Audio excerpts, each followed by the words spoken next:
ప్రభునామానికే మహిమ కలుగునుగాక.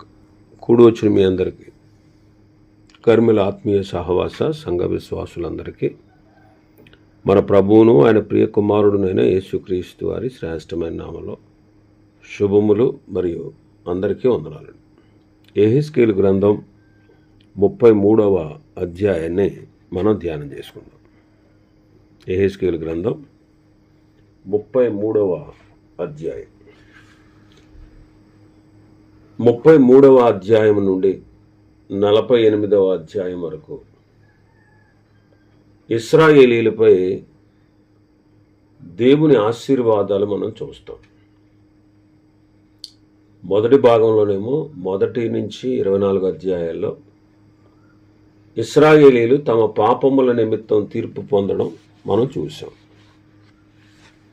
రెండవ భాగంలో అంటే 25వ అధ్యాయం నుండి 32వ అధ్యాయం వరకు ఇశ్రాయేలీల చుట్టుపక్కల దేశాలు తీర్పుకు గురి కావడం మనం చూసాం. ఈ మూడవ భాగంలో 33వ అధ్యాయం నుండి 48వ అధ్యాయం వరకు ఇశ్రాయేలీలు సమకూర్చబడుట, ఆశీర్వాదంలోనికి ప్రవేశించుట మనం చూస్తాం. ఇశ్రాయేలీల యొక్క క్రొత్త జీవితాన్ని 33వ అధ్యాయం నుండి 39వ అధ్యాయం వరకు మనం చూస్తాం. బబులోను బానిసత్వంలోనికి ఇశ్రాయేలు వెళ్ళినప్పుడు వారు తమ దేశ మనుగడను పోగొట్టుకున్నారు. దేశం నాశనమైంది, దేవాలయం కూడా నాశనమైంది. ఇశ్రాయేలీల పైన శత్రువులదే పై చెయ్యి అయింది. వాళ్ళలో ఉన్న అబద్ధ ప్రవక్తలు వారిని తప్పు త్రోవ పట్టించారు. ఆ దేశపు పొరుగు వారిని దోచుకున్నారు. కాబట్టి దేవుడు ఆ దేశం పట్ల చేసిన వాగ్దానాలు, తన భక్తుల పట్ల చేసిన వాగ్దానాలు నెరవేరాలంటే ఇశ్రాయేలీలు తిరిగి దేశముగా జన్మించాలి. కాబట్టి అబద్ధ ప్రవక్తల స్థానంలో ప్రజలను సరియైన మార్గంలో నడిపే నాయకులు వస్తారని 34వ అధ్యాయం చెబుతుంది. ఇశ్రాయేలీల శత్రువులు తీర్పు పొందుతారని 35వ అధ్యాయంలో రాసి ఉంది. ఇశ్రాయేలీలు తమ దేశానికి తిరిగి వచ్చి వారి దేవుని వద్దకు వస్తారు అని 36, 37 అధ్యాయాల్లో రాసి ఉంది. వారి సంరక్షణ దేవుడే చూసుకుంటాడని 38, 39 అధ్యాయాల్లో రాసి ఉంది. కనుక 33వ అధ్యాయాన్ని ఈరోజు మనం ధ్యానం చేసుకుందాం. ఇందులో ముఖ్యమైన అంశం ఏంటంటే బాధ్యత. మొదటి 6 వచనాల్లో కావలివాని సాదృశ్యం, 7వ వచనం నుంచి 20వ వచనం వరకు కావలివాని బాధ్యత, 21వ వచనం నుంచి ఆఖరి వరకు ప్రజల బాధ్యత మనం చూస్తాం. మొదటి 6 వచనాలు చదువుదాం. మరియు యెహోవా వాక్కు నాకు ప్రత్యక్షమయ్యేలాగు సెలవిచ్చెను. నరపుత్రుడా, నీవు నీ జనులకు సమాచారం ప్రకటించి వారితో ఇట్లను, నేను ఒకానొక దేశం మీదకి ఖడ్గమును రప్పింపగా ఆ జనులు తమలో ఒకరిని ఏర్పరచుకొని కావలిగా నిర్ణయించిన ఎడల అతడు దేశం మీదకి ఖడ్గం వచ్చుట చూచి బాకా ఊది జనులను హెచ్చరిక చేసిన సమయమున ఎవడైనను బాకానాదము వినియు జాగ్రత్త పడనందున ఖడ్గము వచ్చి వాని ప్రాణము తీసిన ఎడల వాడు తన ప్రాణమునకు తానే ఉత్తరవాది. బాకానాదము వినియును వాడు జాగ్రత్త పడకపోయెను గనుక తన ప్రాణమునకు తానే ఉత్తరవాది. ఏలయనగా వాడు జాగ్రత్త పడిన ఎడల తన ప్రాణమును రక్షించుకొనును. అయితే కావలివాడు ఖడ్గము వచ్చుట చూచియు బాకా ఓదనందు చేత జనులు అజాగ్రత్తగా ఉండుటయు ఖడ్గము వచ్చి వారిలో ఒకని ప్రాణము తీయుటయు తటస్థించిన ఎడల వాడు తన దోషమును బట్టి పట్టుబడినను నేను కావలి వాని వద్ద వాని ప్రాణమును గూర్చి విచారణ చేయుదును. నరపుత్రుడా, నేను నిన్ను ఇశ్రాయేలులకు కావలి వానిగా నియమించి ఉన్నాను గనుక నీవు నా నోటి మాటను విని నాకు ప్రతిగా వారిని హెచ్చరిక చేయవలెను. పూర్వకాలమందు పట్టణం చుట్టూ పట్టణాలకు ప్రాకారాలు ఉండేవి. కోట గోడ చుట్టూ కోటకి ప్రాకారం ఉండేది. ఆ ప్రాకారాల మీద బురుజులు ఉండేవి. ఆ బురుజుల్లో సైనికులు దూరం నుంచి చూసేవారు అన్నమాట. ఎవరైనా శత్రు సైన్యం యుద్ధానికి వస్తుందేమో అని వారు చూసేవారు. ఇక్కడ ప్రభు అంటారు యెహెజ్కేలుని, బాబు నేను నిన్ను ఇశ్రాయేలు వారికి కావలివానిగా ఉంచాను అంటున్నారు. మరి పట్టణ ప్రాకారాల మీద బురుజులు ఉండేవి. ఆ బురుజుల్లో కావలివారు కాపలా కాసేవారు. ఇతర సైన్యాలు కానీ ఇతర దేశస్థులు కానీ వచ్చినప్పుడు కావలివారు చూసి ఏం చేసేవారంటే బాకా ఊదేవారు. బాకా ఊదినప్పుడు పట్టణంలో ఉన్నటువంటి ప్రజలు సైనికులు యుద్ధానికి సిద్ధపడేవారు.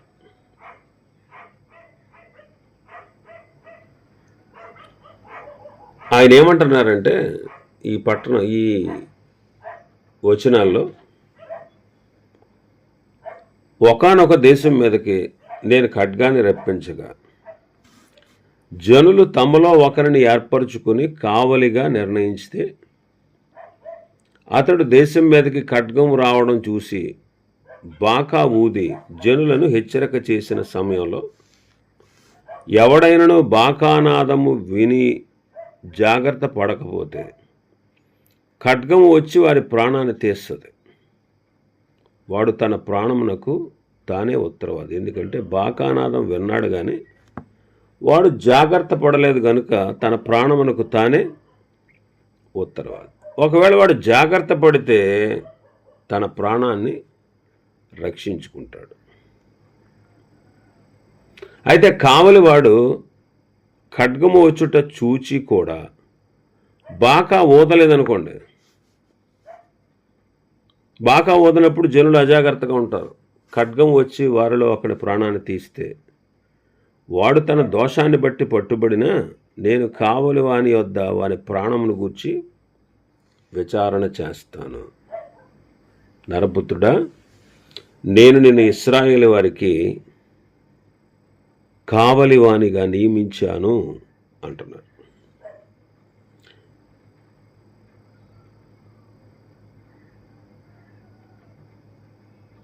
కావలి వాణ్ణి నియమించారు. మరి కావలి వాని బాధ్యత ఏంటి? 7వ వచనం నుంచి 20వ వచనం వరకు కావలి వాని బాధ్యతను గూర్చి రాయబడి ఉంది. ఈ సాదృశ్యాన్ని 7 నుండి 20 వచనాల్లో యెహెజ్కేలుకు అన్వయింపచేసి మాట్లాడుతున్నాడు. మరి ఖడ్గము వచ్చుటకు కారణమేంటి? ఒకానొక దేశం మీదకి నేను ఖడ్గాన్ని రప్పించినప్పుడు అన్నారు. ఖడ్గము వచ్చుటకు కారణమేంటి? పాపమే. ఆ దేశం మీదకి ఖడ్గం రావడానికి గల కారణం ఏంటంటే పాపం. మరి ఇప్పుడు యెహెజ్కేలుతో నేను నిన్ను ఇశ్రాయేలు వారికి కావలివానిగా నియమించాను అంటున్నాడు. ఈనాడు నశించిపోయే లోకంలో విశ్వాసులందరినీ దేవుడు కావలివానిగా ఉంచాడు. ఇందులో కొన్ని విషయాలు మనం ధ్యానం చేద్దాం. 7వ వచనం, నరపుత్రుడా, నేను నిన్ను ఇశ్రాయేలులకు కావలివానిగా నియమించుకున్నాను గనుక నీవు నా నోటి మాటను విని నాకు ప్రతిగా వారిని హెచ్చరిక చేయవలెను.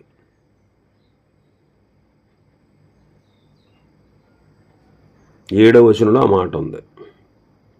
12వ వచనం చూస్తే, మరియు నరపుత్రుడా, నీవు నీ జనులకు ఈ మాట తెలియజేయము.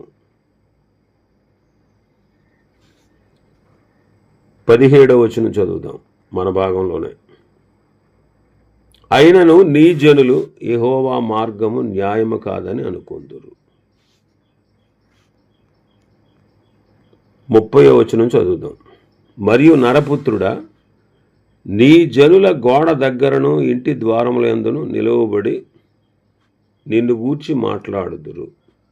నీ జనులు, నీ జనులు, నీ జనులు అని చదువుతున్నాం ఈ అధ్యాయంలో. మోషేతో అంటే యెహెజ్కేలుతో ఇశ్రాయేలీయులను ఏమంటున్నాడు? నీ జనులు అంటున్నాడు.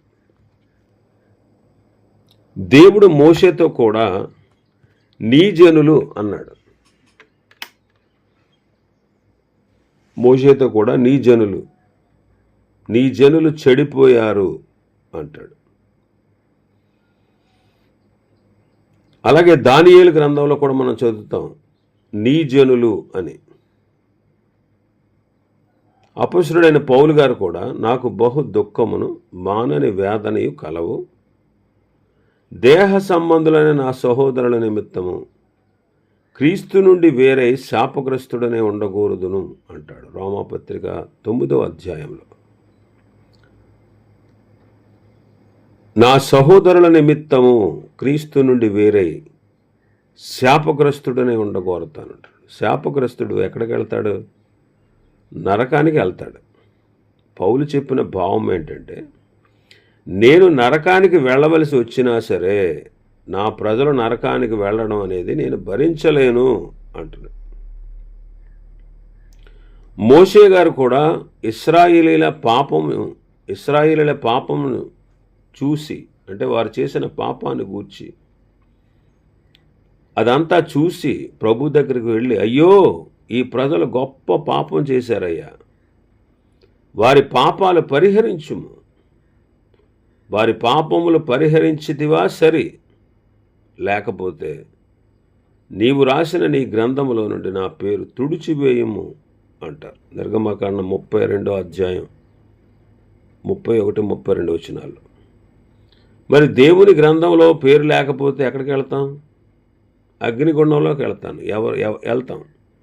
ఎవని పేరైనను జీవగ్రంథమందు రాయబడినట్టు కనబడిన ఎడల వాడు నరకానికి పోతాడు. ప్రకటన గ్రంథం 20:15 ప్రకారం.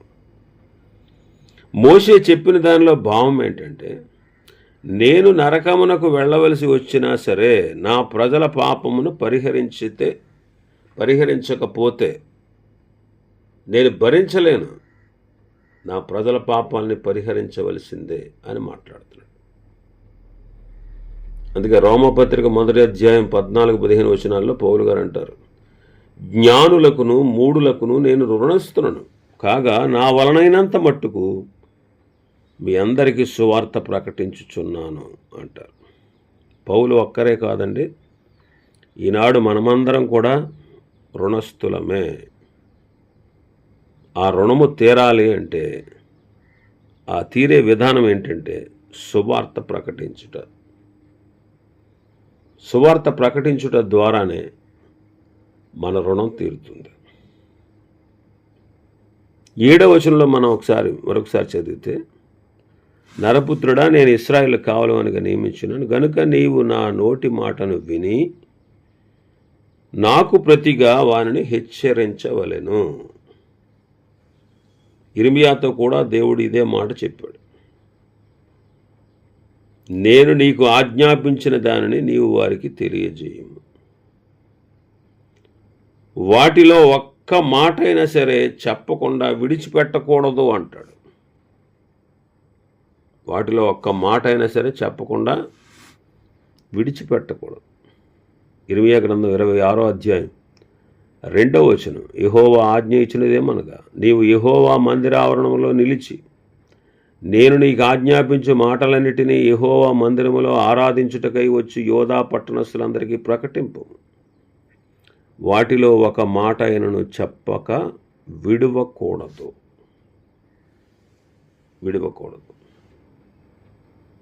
వాటిలో ఒక్క మాట అయినా చెప్పకుండా విడవకూడదండి. అపోస్తుల కార్యములు 5వ అధ్యాయం 19-20 వచనాల్లో మనం చూస్తే 19-20 వచనాలు.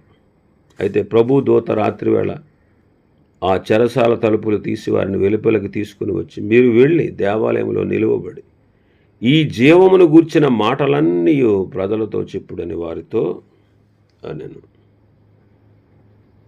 అపోస్తలులతో, గొర్రెపిల్ల అపోస్తలులతో ప్రభు దూత అంటారు, మీరు వెళ్ళి దేవాలయంలో నిలవబడి ఈ జీవమును గూర్చిన మాటలు ప్రజలతో చెప్పండి అన్నారు. 11వ అధ్యాయం 13-14 వచనాలు చదివితే అపోస్తుల కార్యములు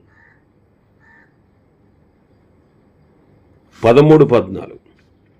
అప్పుడు అతడు, నీవు యొప్పేకు మనుషులను పంపి పేతురు అను మారు పేరు గల సీమోనును పిలిపించు.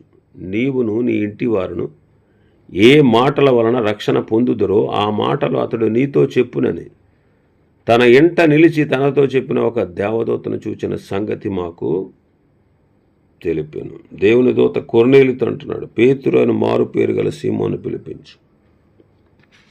నీవు నీ ఇంటివారు ఏ మాటల వలన రక్షణ పొందాలో ఆ మాటలు మీతో చెబుతాడు అన్నాడు. మరి దూత చెప్పొచ్చు కదా, దూతలు చెప్పకూడదా? రక్షణ సువార్త ప్రకటించే బాధ్యత దేవదూతలకు దేవుడు ఇవ్వలేదు. ఆయన యందు విశ్వాసం ఉంచిన ఆయన భక్తులకే ఈ బాధ్యతను దేవుడు అప్పగించాడు. కాబట్టి దేవుని నమ్మి విశ్వసించిన వారు తప్పనిసరిగా సువార్త ప్రకటించవలసిన వారుగా ఉన్నారు. సువార్త ప్రకటించడం అంటే మీ పనులు మానేసి తిరగమని కాదు. మీరు మీ గృహాల్లో, మీ ఊళ్ళలో, మీ ఇరుగు పొరుగు వారి మధ్యలో, మీ చుట్టాలు బంధువుల మధ్యలో వారు నశించిపోతున్నారు కనుక పౌలు లాంటి బాధ్యత, మోషే లాంటి బాధ్యత,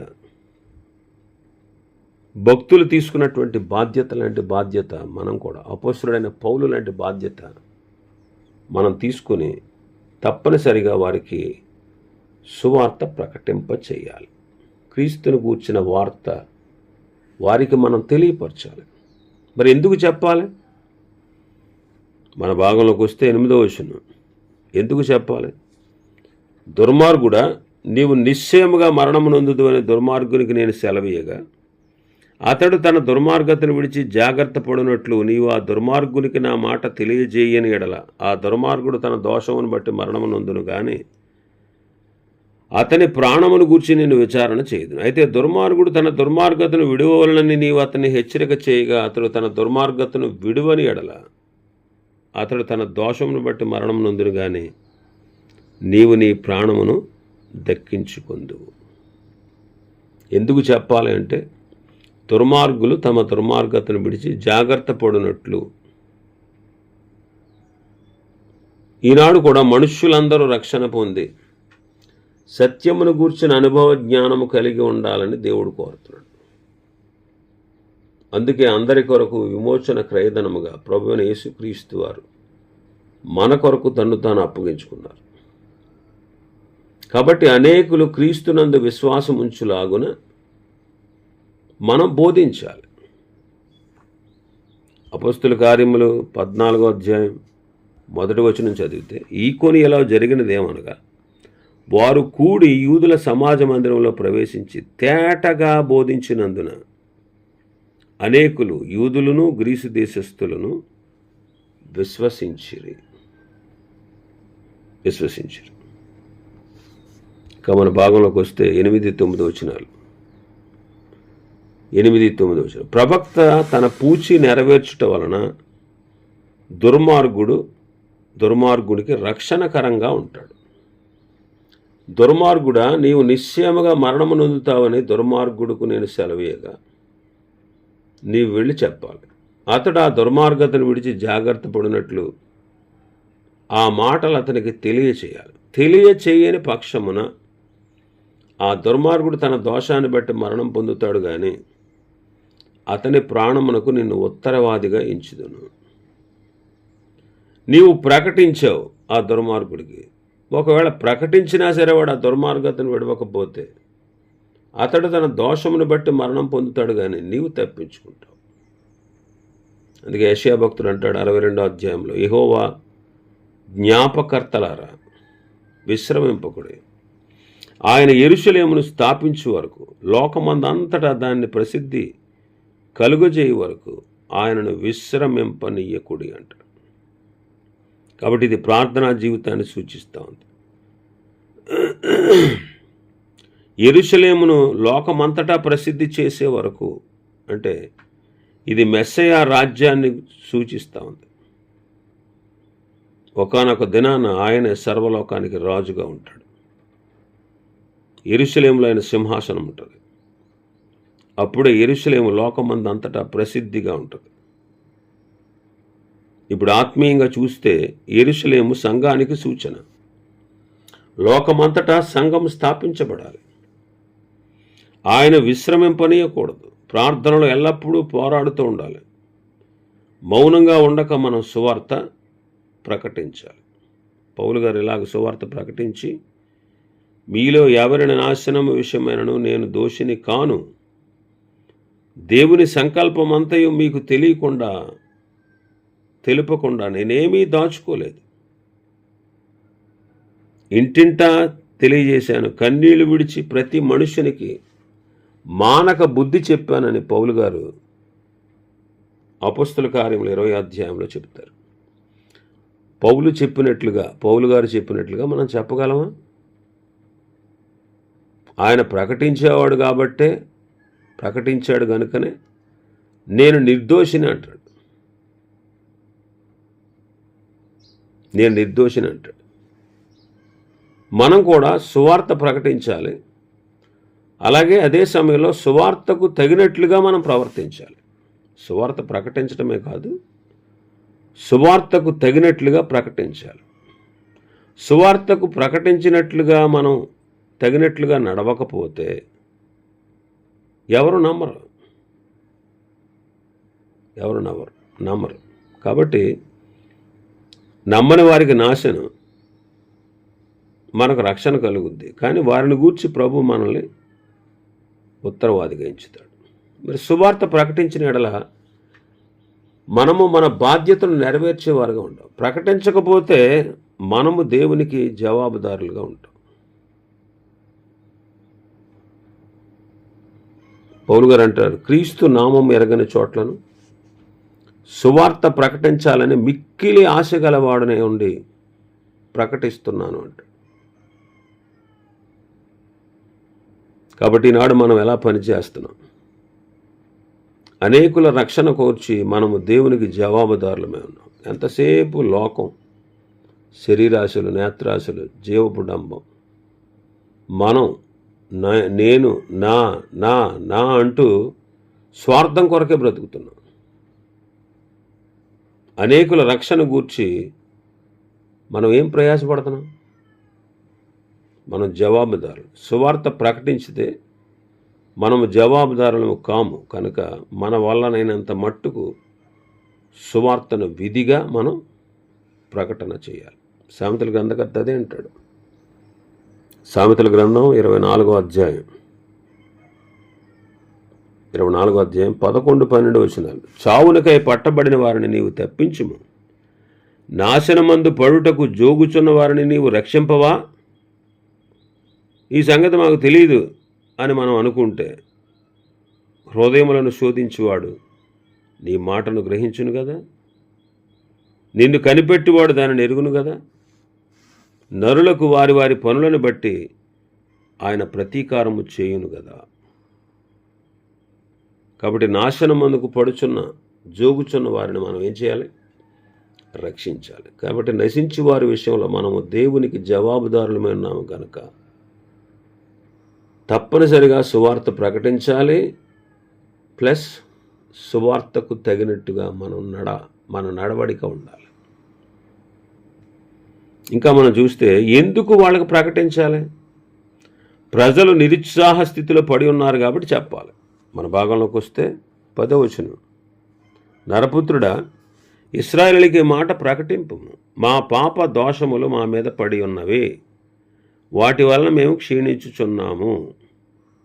మేము ఎట్లా బ్రతకాలి అని ఒకళ్ళతో ఒకళ్ళు చెప్పు. మనం ఎలా బ్రతుకుదాంరా? మన పాపాలు మన మీద పడ్డాయి, వాటి వల్ల మనం క్షీణించిపోతున్నాం.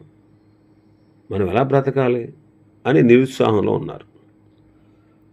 కాబట్టి అలాంటి నిరుత్సాహంలో ఉన్న వారికి మనం నిరీక్షణ లేని ప్రజలకు నిరీక్షణ కలుగునట్లుగా మనం ప్రకటించాలి. మరి ఏమని ప్రకటించాలి? 11వ వచనంలో, కాగా వారితో ఇట్లను, నా జీవము తోడు దుర్మార్గుడు మరణము నొందుట వలన నాకు సంతోషం లేదు.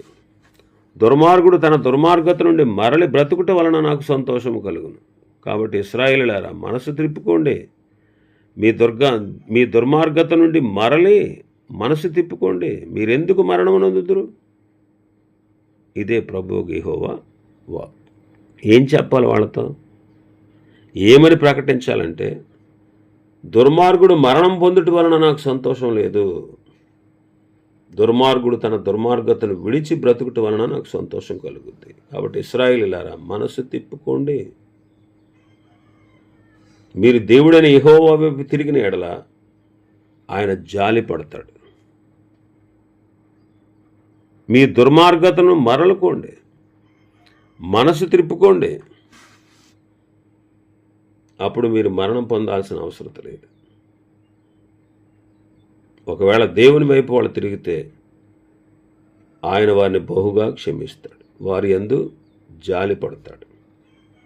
కాబట్టి దేవుడు ప్రజలను రక్షించాలనుకున్నాడు, కానీ వాళ్ళు తమ దుర్మార్గతను బట్టి నశించిపోవడం ఆయనకి ఏమాత్రం ఇష్టం లేదు. అందుకే లోబడని జనుల వైపు దినమెల్లా నా చేతులు చాపుతున్నానంటాడు. యెషయా గ్రంథంలో మనం చూస్తే 30వ అధ్యాయం 18వ వచనం,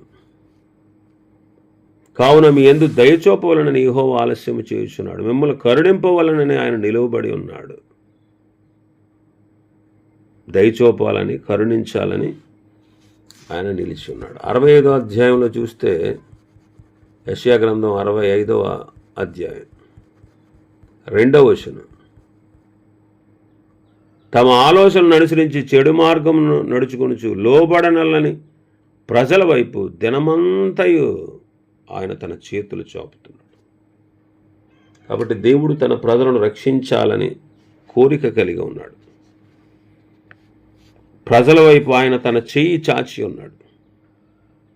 ఇటువంటి జాలి గల ప్రభు దగ్గరికి మనం అనేకులను నడిపించాల్సిన బాధ్యత మన మీద ఉన్నది. ఇంకా మరికొన్ని విషయాలు ఈ అధ్యాయంలో ఉన్నాయి. ప్రభు చిత్తమైతే రేపటి దినం వాటిని ధ్యానం చేసుకుందాం. దేవుడి వర్తమాన వాక్యాన్ని మన వినికిడిలో ఆశీర్వదించునుగాక. ఆమేన్.